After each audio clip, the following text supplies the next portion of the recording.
দেখেই বুঝতে পারছেন আমরা কোথায় আছি, পূর্ণভূমি সিলেট, চায়ের দেশ সিলেট। আর সিলেট থেকেই আমরা শুরু করছি আমাদের নির্বাচনী চায়ের যাত্রা। আশা করছি এই পুরো যাত্রা জুড়ে আপনারা সবাই আমাদের সাথে থাকবেন। চা হাতে আড্ডা হবে, আলোচনা হবে আপনাদের সাথে, রাজনীতির আলাপ প্রাকৃতিক ও নিরাপদ জিরো ক্যালের সাথে। নির্বাচনী চায়ের পুরো জার্নিতে আমরা চেষ্টা করব নির্বাচনের বিভিন্ন বিষয় বুঝে নেওয়ার এবং নিজেকে প্রশ্ন করার। আর প্রশ্ন করতে করতে আমরা সবশেষে একটা সিদ্ধান্তে পৌঁছানোর চেষ্টা করব যে এই নির্বাচনে আমরা কাকে ভোট দেব এবং কেন ভোট দেব। সেই ধারাবাহিকতায় আজকে আমাদের প্রথম পর্বের মূল বিষয় দল, নেতা, মার্কা।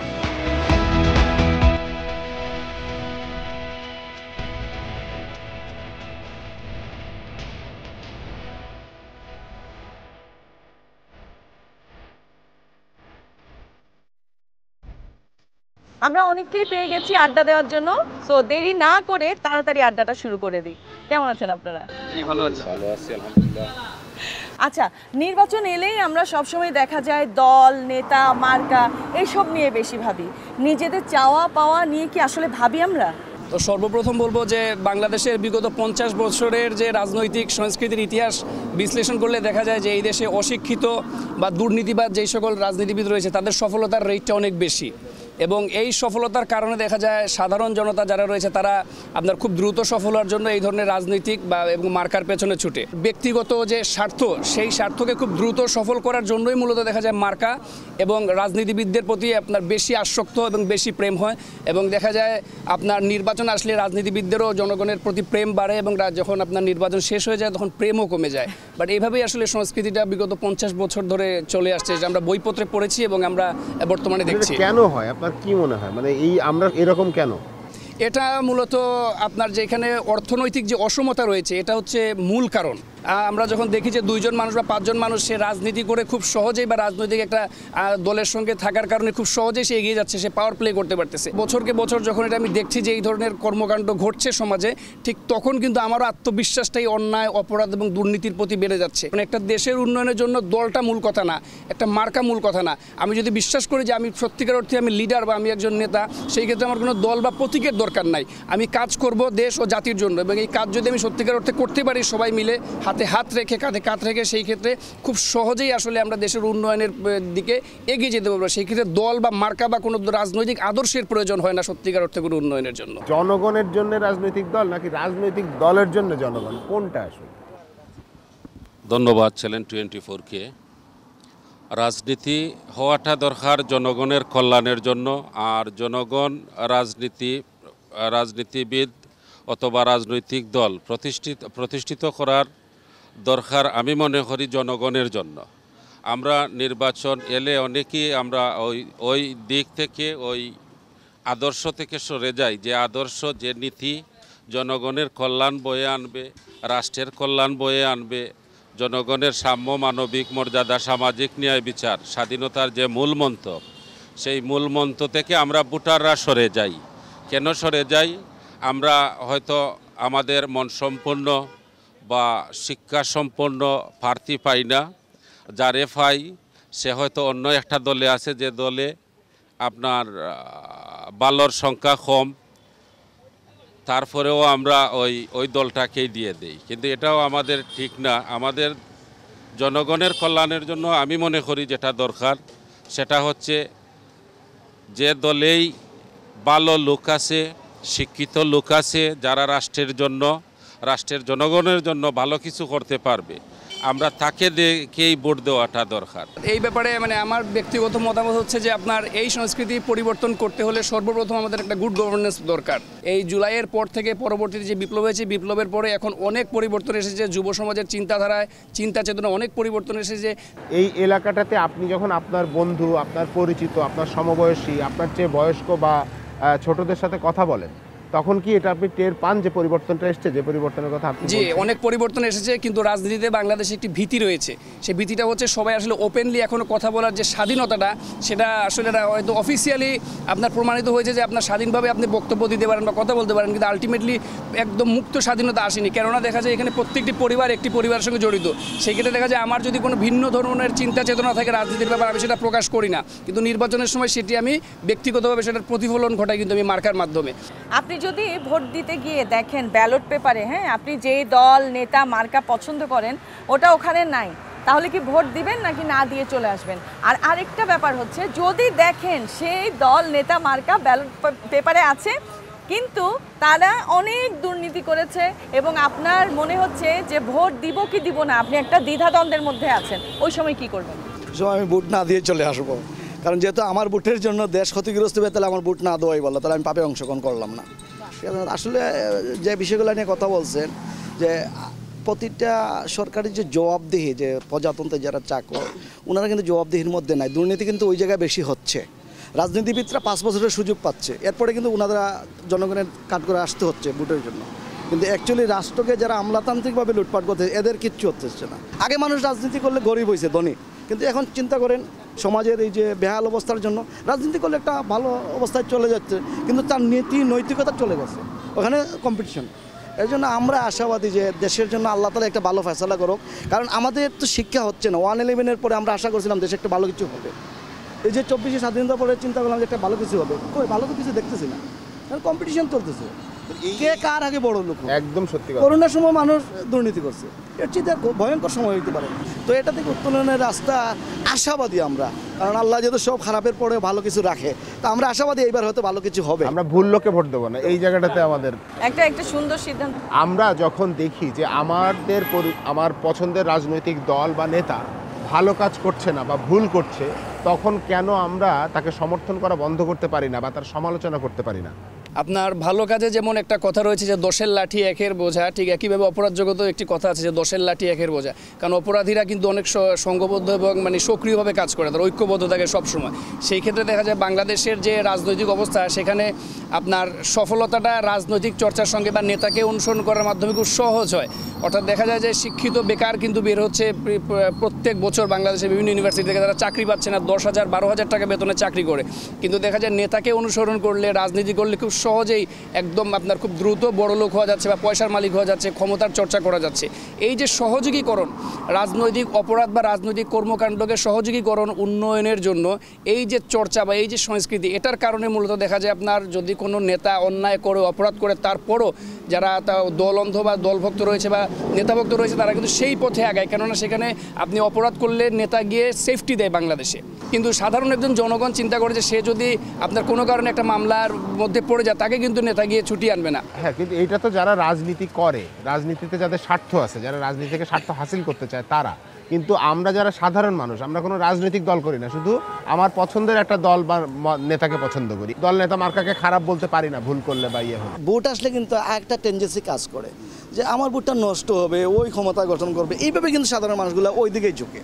সত্য যেটা, যদিও মানুষের বিবেক নিয়ে অন্য সময় আলোচনা, তা আমার ভোটটা নষ্ট হবে, ওই দল তো যেতে পারবে না, ওই প্রার্থী ভোট পাবে না, লাভ কি হয়? অনেক ভোটে যায় না, আবার গেলে ওই জায়গায় ভোট দিয়ে দেয়।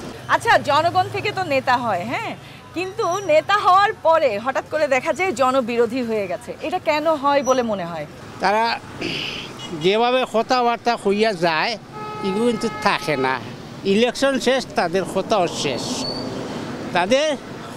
শেষ, এখন তারা ইলেকশন বাদেও তারা চিন্তা করে, এটাই চিন্তা করে যে কীভাবে বড় লোক হইতো। হ্যাঁ, তার বাপ দাদা বিটাও ছিল না, ওখান দেখা যায় এ প্লেনে আসা যাওয়া করে, কেন সেও চিন্তাত লাগি যায়। তো এখন আমরা সবাই এইটা কিতা যে আরে যে এই জনগণের সেবার জন্য, জনগণকে দেশ আগবাড়ার জন্য যাইতে পারে, আমরাও চিন্তা ভাবনা করিয়া তারে আমরা ভোটটা দিব ইনশাল্লাহ। আম জনগণের মাঠ পর্যায়ে যারা জনগণ এই যেটা live to hand to mouth, live from hand to mouth, এদের যদি খবর রাখে না, এ কোনো নেতাই না, এক কথা শেষ। পার্লামেন্টারে যারা গেছে এরাই দুষ্টা চরিত্রে, গত 17 বছর দুষ্টা, এর আগেও আসছিল কিছু দুষ্টা, এখন যাই না দুষ্টা হবে কিনা।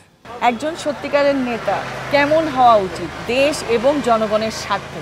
দেশ ও জনগণের স্বার্থে যে নেতা হওয়ার প্রয়োজন, তিনি হলো আপনার জনগণের সাথে সম্পৃক্ত থাকতে হবে এবং তার নির্বাচনী এলাকা নিয়ে তার চিন্তাধারা এবং উন্নয়ন নিয়ে সে সবসময় চিন্তাধারা রাখতে হবে, জনগণের খোঁজখবর নিতে হবে, এলাকার উন্নয়ন ও নির্মাণাধীন অনেক অবকাঠামো আছে, সেগুলা কেমন আছে তারও খোঁজ নিতে হবে দুই হলো তার শিক্ষা দীক্ষা থাকতে হবে, তারপরে আন্তর্জাতিক যে কূটনীতিক যে একটা আছে আপনার কূটনীতিবিদ হিসাবেও তার একটা ভূমিকা থাকা লাগবে বলে আমি মনে করি।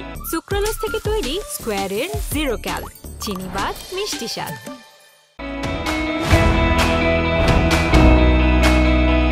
এই নির্বাচনে দল নেতা মার্কা অতি গুরুত্বপূর্ণ হয়ে ওঠে আমাদের জনগণের যে চাওয়া পাওয়া, আমাদের যে প্রয়োজন, আমাদের যে কথা, সেগুলোর চেয়ে। কেন?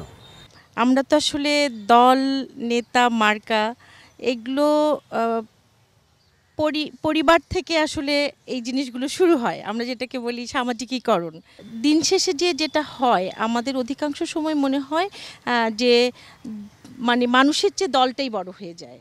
তো এই যে বড় হয়ে যাওয়ার বিষয়টি, এটার থেকে আসলে আমরা এখনও বের হতে পারিনি। যদি আপনি বলেন আজকের বাংলাদেশের এই সময়ে এসেও মানে আমাদের যে নিজস্ব পছন্দ অপছন্দ তৈরি হওয়ার যে জায়গাগুলো আছে, এটা খুবই সংকীর্ণভাবে এখনও দলীয় পছন্দ অপছন্দের জায়গাগুলোর মধ্যেই রয়ে গিয়েছে। এর থেকে প্রতিকার পাবো বা নিজেকে এখান থেকে সরিয়ে আনবো, হ্যাঁ, এটার উপায় আসলে কি? আপনার মতামতটা একটু জানতে চাই। একটা সময় মানে দেখা যেত যে দলীয় প্রার্থীর সাথে স্বতন্ত্র প্রার্থী প্রতিদ্বন্দ্বিতা করতেছেন। আমি এই 96 থেকে ইলেকশন পর্যবেক্ষণ করি। দলীয়করণ যেহেতু সব জায়গায় হচ্ছে, তো নির্বাচনটা এখন এমন পর্যায়ে গেছে যে এখানে 16 আনা দলীয়করণ হয়ে গেছে।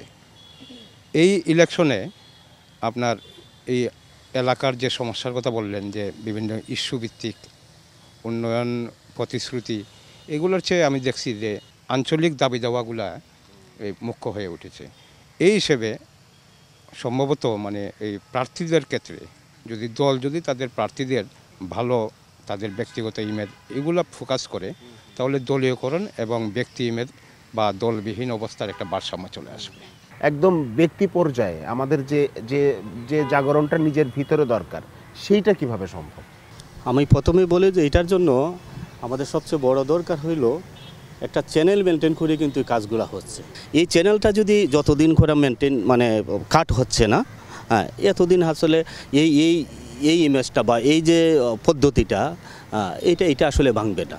যার অর্থ করি আছে, কারি টাকা আছে, সে আইসা কিন্তু কী করতেছে, দলের ইমেজ দিচ্ছে।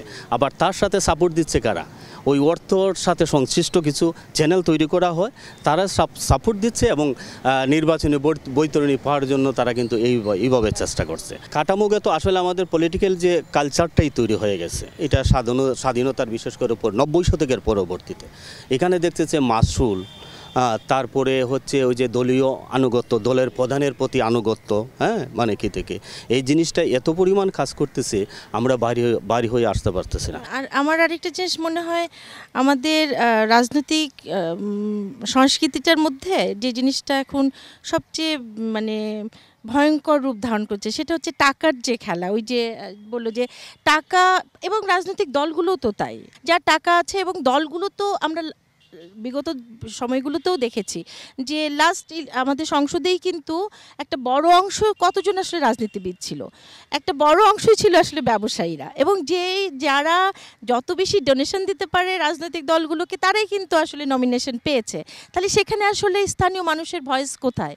তো আমার কাছে মনে হয় এই জায়গাটাতে নির্বাচন কমিশন যদি নিয়ম কিছু বেঁধে দেয় যে আসলে এর বেশি টাকা আপনারা খরচ করতে পারবেন না, টাকার উৎস কি, কোথা থেকে দলগুলো টাকা পাচ্ছে, এগুলো যদি খুব ভালোভাবে মনিটরিং করা হয় এবং নিয়মের ব্যত্যয় হলে এগুলো যদি বন্ধ করা যায়, তাহলে আমার মনে হয় কিছুটা পরিবর্তন আসতে পারে। কারণ এটা এতদিনের একটা চর্চা হঠাৎ করে যেমন বন্ধ করে দেওয়া সম্ভব না, তেমনি আমার কাছে মনে হয় যে আমাদের ইনস্টিটিউশনগুলোকেও আসলে সঠিকভাবে কাজ করতে হবে।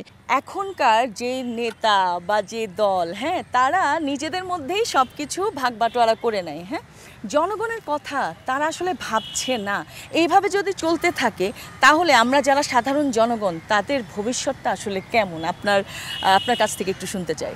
আসলে আমি সবচেয়ে এখানে বেশি অভাব বোধ করি, এটা হচ্ছে যে জনমুখিতা। হ্যাঁ, এখান থেকে আমাদের যদি ফিরে আসতে হয়, বিশেষ করে রাজনৈতিক দুর্বৃত্তায়ন থেকে, তা আমাদের জনমুখিতাকে প্রাধান্য দিতে হবে। দল মত নির্বিশেষে সবাইকে।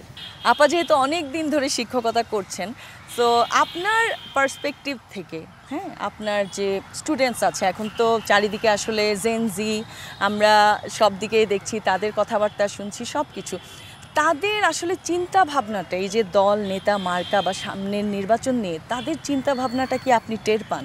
কেমন তাদের চিন্তা ভাবনা?